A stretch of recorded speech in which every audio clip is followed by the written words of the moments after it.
Good morning. We're beginning on Kuf Dalid on the days. We had an interesting sugya about getting rid of tumah that you find in the Beis Hamikdash proper. Rabbi Yochanan ben Broka said that as long as only places of kedusha, tremendous kedusha, such as the ulam, the heichal, bein the ulam, the mizbeach, then you'd have to remove it. On the other hand, the rest of the azara, despite the fact that you chayav, if you walk in there when you're tameh, you would not have to remove it. You would cover it with a pastiga, with a pot. Bekiv was of the opinion, no, any place that if you walk into, you'd be chayav kares. In fact, you would have to go ahead and remove it. And the actual removing, we had a machlokes. You go ahead and remove it quickly using a belt, even though you're going to go ahead and be metame the belt, the kohen would take off his belt and pick it up, the well, no, you delay it to go ahead and get a tanks that is made of wood. The tanks made of wood, it's peshute kliates, it's a kliates that does not have a receptacle area, which is not makabel tumas. That was the machlokes. So you want to say that machlokes is contingent upon the following, and we're beginning at the bottom of Kuf Dalid Amid Beis. 3 lines in the bottom. Ela kahani tanoi. The machlokes is like this tanoi. Did not. Where do you take it out from? So Rabbi Yochanan Nuri said you take it out from, again, it wasn't Rabbi Yochanan Nuri, excuse me. It was Shimon ben Nanas. You take it out from any place that was what? That was ulam mizbeach, but not the rest of the azara. My laba hakanifli. The man ben Nanas, the amar me azara loy. You don't have to remove from the azara. Ksavar amak sheretz lemigdash pata. Would hold if you bring it into the azara, you'll be pata. Conversely, Amanda Amar Mikul Azara, Rabbi Akiva says you remove from the Azara, Chayev, he would say bringing the sheretz into the Azara, you'll be Chayev. So on that, the Gemara says you have no raya. This is the way Rashi learns. Rabbi Yochanan, no raya. Ushnei Mikrei Achadasha. They both take a hold Chayev if you bring the sheretz in. But the sheet is about removing it. It depends upon the following machlokes. The background over here is Achaz was a Rosh Marusha. He had born into the Beis Hamikdash idols, getchkes, which are tamei, and we're discussing when Chizkiyahu, his son, became king. We're discussing the removal of those getchkes. And what would they do? The Kahanim would bring them out to a certain point, and then the Levium would take over. Rabbi Yochanan, Beis Hashem, the Tahar, they walked in, they came to be Matar the Beis Hamikdash. They found. Well, they took out all the tumah that they found Behechel Hashem Lechatzer Beis Hashem. The Kabbalah Levim, and at that point in time, the Levim they took over, and they went Lahotzil Nachal Kidron Chutza to go ahead and take it to the valley of Kidron outside. Now, Masavar Benanas is of the opinion Midishani Be'Azara Belevim, when they switched over in the Azara from the Kahanim carrying it to the Levim, Tumah Be'Azara Leka. There's no Tumah Be'Azara. Now, Masavar Ad Heichad Lo Yefsha Belevim, and the other one says no. The only reason the Levium did not go in because they were not able to go into those places. Mafka Kahanim, Dafka the Kahanim took out. But Hashta Devshel Levium from the Azara and onward, it was possible for the Levium to go ahead and transport the Tumah out. The Hechel Levium Sulay Metame Kahanim. Let's see Rashi how Rashi true sells this action of removing it to the action of what of Ben Nanas and Rabbi Akiva of removing Tumah. Let's see Rashi. The Kabbalah Halavim Lahotzim Shalom Nachal Kidron.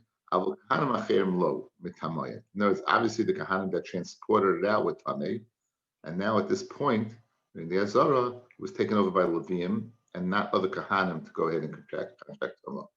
Afal Pisha Yitzrichim Lanoshim Harvei. Even though there was so much idols, they needed many people to transport. Eilam Yitziyim in a Heichel Azara. These, the Kahanim, took it out from the Heichel to the Azara. The Elam Misham Ulachutz.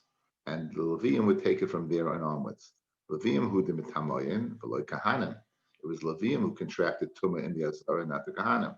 Benanis Savar, Midishtani Tumah Azara, Mikahanim Levium. When at that point in time, they went from the Kahanim to Levium, Shmamina, Heicha de Issa Azara.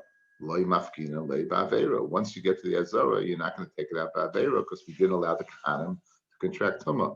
Elam Hadrina and Hatera, you look for a Heta. Well, Shabbos Nami, Lo Yidachin and Shvus. And Shabbos also, we're not going to be Doicha Shvus of removing them. Whereas the Azara, we're going to be careful. And therefore, once it's in the Azara, just like we had the Levium switch, so too in Shabbos, we will not go ahead and go contract Tumah by removing it, or add Tumah, depending which Amar you hold according to. That's the Pshita of Benanis. And Rabbi Akiva is of the opinion, no, it was just simply a matter of practicality. The reason why he switched is once they got to that Zara, then Levium were allowed to take over. And then it would allow Levium to go into the Heichel and the Ulam if they could, but they did not allow in there. So it's a matter of not a matter of halacha, more practicality. Says Tan Rabban, Hakol Nechnasan Nugamar, Hakol Nechnasan Beheichel Livnais. Anyone's permitted to go ahead and repair the Beis Hamikdash. The tak Livnais to build the takein, Ulohoitzi Asatuma, Umitzvah B'Kahanim. And initially it should be Kahanim. In Ein Sham Kahanim, if there are no Kahanim, Nechnasan Levium. Then Levium go in. Ein Sham Levium, there's no Levium. Right? Then so it's a pecking order, a hierarchy of what? Start with the Kahanim, Levium, and then if not, Yisraelim. Provided that they're all tahar. In Tameim Loi. Tameim not. So if you would have Tameim Dika Levium and Kahanim, tahar Dika Yisrael would take precedence. Amar Rav Huna, Rav Kahana Messiah, Rav Kahana brings a raya, Kahani tonight, like this fine tonight. Tender of Kahana, Mitoy Shnemar, Ach Ela Paroiches La Yavoy, Yachal, I might think La Ye Kahanim Bali Mum Nechnasim Ben Ulam Mizbeach Lasses Epachem. They would have to go ahead and they would make these slats of precious metal to cover the areas of the Kach Kadashim and whatnot. So I would think that Bali Mumim, who can't do the Avoida, so they wouldn't be allowed into the place known as the Ulam Mizbeach. It says ach is what is a miyat. Talmud ach cholak, right? Dafka to do the avodah they can't go in, but to do this they could. Mitzvah b'tmimim, it's mitzvah b'tmimim, ain't sham tmimim nechnasim bali momim. If you can't find a kohen who's tahar or tamim or without a blemish, then you bring in bali momim. Mitzvah b'tahirim, ain't sham tahirim nechnasim tmeim, and idi kahanim in Yisraelim loy. Either Kahanim in Yisraelim. So this argues on the previous Baisa, which we permitted Kahanim, Yisraelim. Ibaylu, Tamei or Balmum, Ezenim Nechnis. Yeah, one person's Tamei or Balmum. You have a Tamei Dika Kayin versus a Tar Dika Balmum, who would take precedence to go ahead and enter this area. So Rav Chia Bar Ashiyama Rav Tamei Nechnis. Why? The Ishtri Vavodah Tzibor. If most of the Kahanim are Tamei and most of the Tzibur Kahanim, we know Tum is Hutcha B'Tzibur. So this, since we find the Eichet Timsa, we find a case with Tum is Mutta, so therefore Kahanim Tamei would take precedence of a Balmum, where we never find a Heta for a Balmum. Or Rav Eliezer, I mean, no, Balmum Nechlis, Balmum would take precedence of a Kain, the Kain, the Ishtri Ba'achilas Kachim.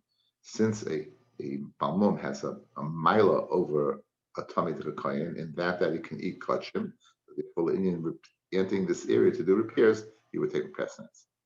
Now, Rav Shimon in the Mishnah had said a very ambiguous statement, two statements. What did Rav Shimon say? Rav Shimon Aimer, Malcham Shechitru L'Chachamim Mishalcha Nasan L'Cha Shlei Tiru El Mishum Shvas. So let's break it up. Malcham Shechitru L'Chachamim Mishalcha Nasan L'Cha. You're giving your own. Okay, why is that going on? Why is it going on? So it's interesting because now we're finishing Masechta Eruvin. At least with this line, is an Eruvin Dikadin. You notice it in the Tchumim, 2,000 Amas. Let's say a guy walks up, he's coming from outside the Tchum, and there's a sign there, this is Tchum Shabbos, and he's got 1 Amma to go, right? He's got 1 Amma to go to get in there, to get it to a city. Says the Tanakama, he can't go. Says of Shimon, there's a leeway of 15 Amas, and he'll be able to make his way in. So therefore, it's not a Heta that Chum giving him, the Lashon and Mishnah, he's only taking what's rightfully his. Because the surveyors, when they went ahead and measured, they weren't exact, and they gave a little leeway. So that's the lashon of Malcham Shetir L'Chachamim Mishalcha Nasan L'Cha. They're giving yours the tchum what's rightfully yours. Rav Shimon Heichakoi. What's he going on? He's going in the Mishnah that we learned a long time ago. Did not. Misha Hichshech Chutz Tchum. Someone who goes ahead, it gets dark and he's outside the tchum. Afilu Amma Achas, even 1 Amma Lo Yikones. That's the Tanakama. Rav Shimon says no. Afilu Chamesh Esrei Amma Yikones. The Vishain HaMeshuchais, the surveyors. Mimatzin es had midas. They're not exactly in the midas, but they are tayim. Kamatana kamala yikanes. Rav Shimon, you can't. And Rav Shimon is saying he's only giving you exactly what was yours. And we'll leave this last piece for a siyum. We'll leave this last piece for a siyum. It's going to discussing an instrument breaks whether you can make a knot or a slip knot. It's been a pleasure. Mazel tov to myself, my wife, the Mr. Mishpacha, on the vart of our son, Moshe Yehuda, soll sein gesund und stark, the Shidduch should be Aliyafa, and every one of you, and listening to this, should be Zoicha to only Snuchis. We should end this terrible Magefa. We should go ahead and have Snuchis in Yerushalayim, the Hera be Amen. Thank you for listening.